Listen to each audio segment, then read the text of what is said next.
Explain! Gusto mong ma-technical katulad ni Uzmi?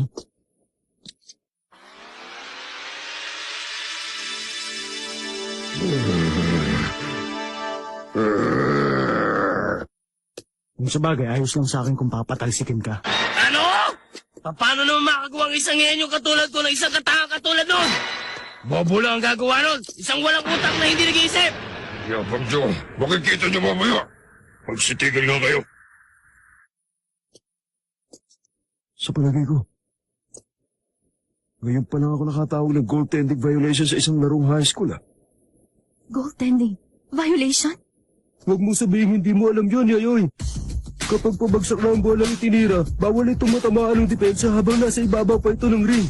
Kapag ginawa nila ito, magbibigay ng puto sa kalaban kahit hindi pumasok ang bola. Basic rule yun! Siyempre alam ko yun, Gungkong. Huh? Natigilan lang ako dahil bihira ka makakita ng goaltending violation sa isang larong high school lamang.